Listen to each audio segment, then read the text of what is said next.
இன்றைய காலை பொழுதிலும் கூட இது வானத்தின் வாசல் ஊழியத்தின் மூலம் உங்களை சந்திப்பதில் கர்த்தருக்குள் மிகுந்த சந்தோஷம் அடைகிறேன். துக்கத்தோடு இருக்கிறீங்களா? பாரத்தோடு, கவலையோடு, கஷ்டத்தோடு, கண்ணீரோடு இருக்கிறீங்களா? என்னுடைய கண்ணீர் எப்பொழுது மாறும்? என்னுடைய பாரம் எப்பொழுது குறைக்கப்படும்? நான் வியாகுலத்தோடு காணப்படுகிறேனே, என் வியாகுலம் எப்பொழுது ஆறுதலாய் மாற்றப்படும் என்று தேவ சமூகத்தை நோக்கி காத்து கொண்டிருக்கக்கூடிய ஒவ்வொரு தேவ ஜனங்களையும் பார்த்து ஆண்டவர் சொல்லுகிறார், உங்கள் துக்கம் சந்தோஷமாய் மாறும்.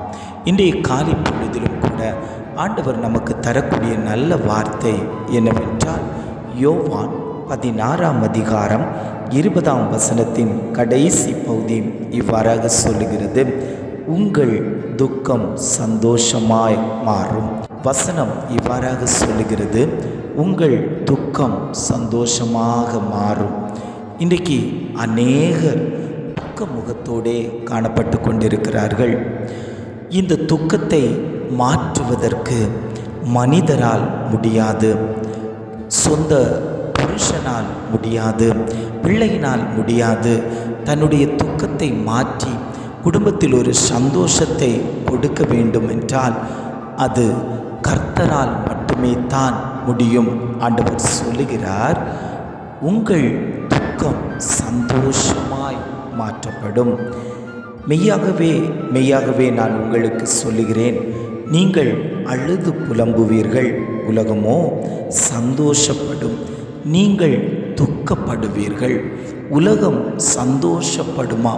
நீங்கள் துக்கப்படுவதை பார்த்து உங்கள் சொந்த பந்தங்கள், உற்றார் உறவினர்கள், உங்களுக்கு விரோதமாய் எழும்பினவர்கள் எல்லாரும் சந்தோஷப்படும்போது ஆண்டவர் ஒரு வார்த்தை சொல்லுகிறார், அந்த துக்கத்தில் நான் உங்களுக்கு சந்தோஷத்தை தருவேன் என்று ஆண்டவர் வாக்கு கொடுக்கிறார். தேவ சமூகத்தில் இருந்து கொடுக்கிற யாராக இருந்தாலும் சரி, ஆண்டவர் அவர்களை துக்க முகத்தோடு அனுப்புவதில்லை. அவர்களை சந்தோஷத்தோடு சமாதானத்தோடு தான் அவர்களை அனுப்புவார். அன்னாளை பாருங்கள்.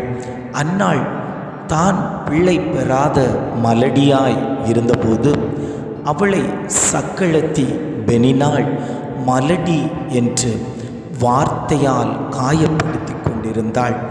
அன்னாளுடைய இருதயம் வியாகுலப்பட்டது, துக்கப்பட்டது.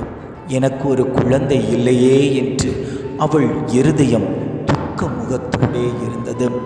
அவள் தேவ சமூகத்தில் போய் தன்னுடைய துக்கத்தை, பாரத்தை, கஷ்டத்தை எல்லாவற்றையும் தேவ சமூகத்தில் இறக்கி வைத்தாள். நான் மனக்லேசமுள்ள ஸ்திரீ, நான் என் இருதயத்தில் இருந்ததை தேவ சமூகத்தில் உடைத்து ஊற்றுகிறேன் என்று ஆசாரியன் கேட்டபோது சொன்னாள்.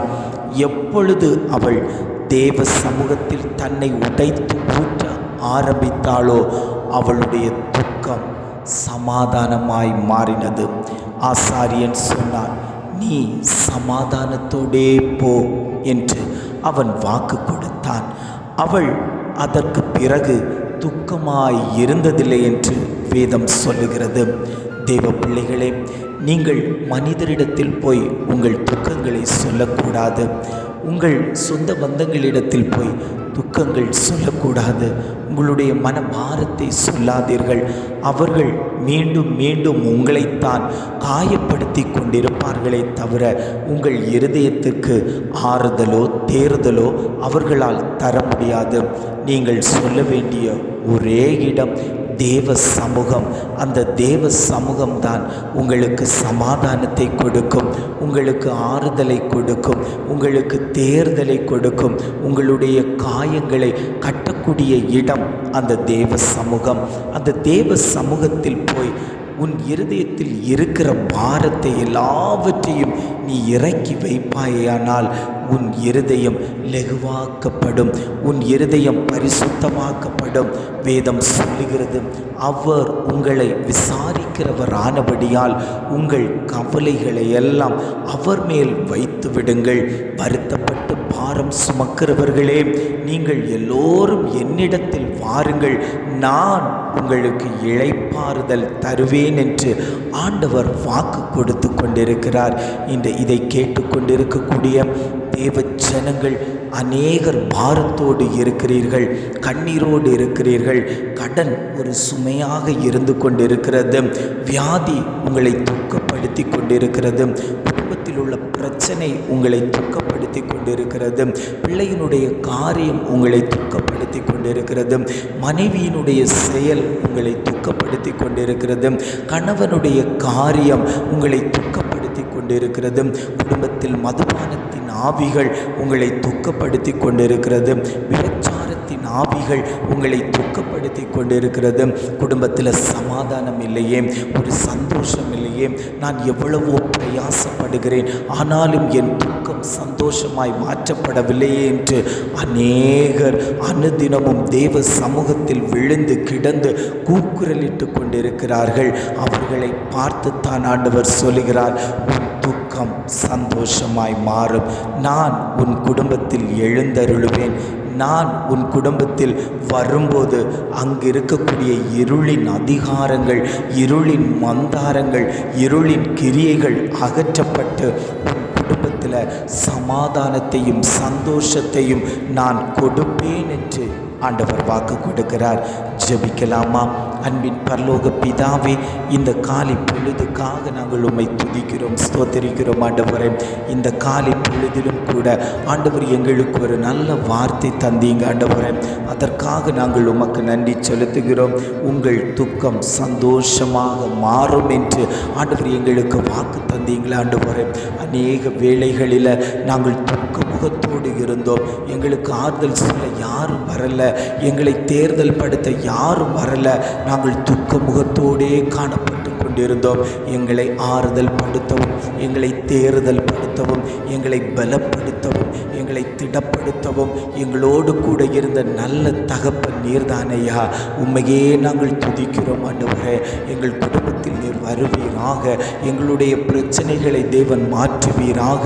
எங்களுடைய பாரங்களை எல்லாம் எடுத்து மாற்றுவீராக. உம்முடைய சமூகத்திலே நாங்கள் கேட்கிறோம். ஆண்டவரே, இதை கேட்டுக்கொண்டு இருக்கக்கூடிய ஒவ்வொரு தேவ ஜனங்களுடைய குடும்பத்திலேயும் தேவனுடைய கரம் வைக்கும்படியாய் நாங்கள் ஜெபிக்கிறோம். ஆண்டவரே, அவர்களை தேவன் பலப்படுத்துவீராக, அவர்களை ஸ்திரப்படுத்துவீராக.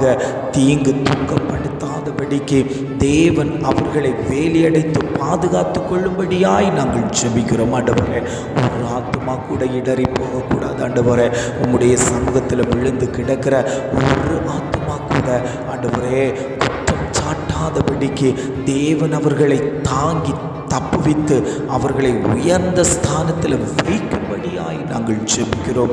இம்மட்டுமாய் நடந்தீங்க. பொல்லாத உலகத்தில் ஆண்டவரே வாழ்ந்து கொண்டு இருக்கிற எங்களுக்கு பல வேளைகளில், பல நேரங்களில் ஆண்டவரை நாலாபுறத்திலும் இருந்து எங்களை துக்கப்படுத்தக்கூடிய வார்த்தைகள் வந்து ஒலிக்கிறது. ஆண்டவரே, எங்களால் கேட்டு சகிக்க முடியலை. அடுத்தவன் என்ன நிந்திக்கிறான், அடுத்தவன் என்ன வெட்கப்படுத்துகிறான், நான் என்ன செய்வேன்னு சொல்லி கொண்டு இருக்கக்கூடிய ஒவ்வொரு தேவ ஜனங்களையும் தேவன் காயம் கட்டும்படியாய், அவர்களை வேலி அடைத்து பாதுகாத்து கொள்ளும்படியாய் நாங்கள் ஜெபிக்கிறோம். எங்களை தாழ்த்தி தருகிறோம். துதிகன மகிமையெல்லாம் உமக்கே செலுத்துகிறோம். மீட்பர் இயேசுவின் மூலம் ஜெபம் கேளும் நல்ல பிதாவே. ஆமென், ஆமென்.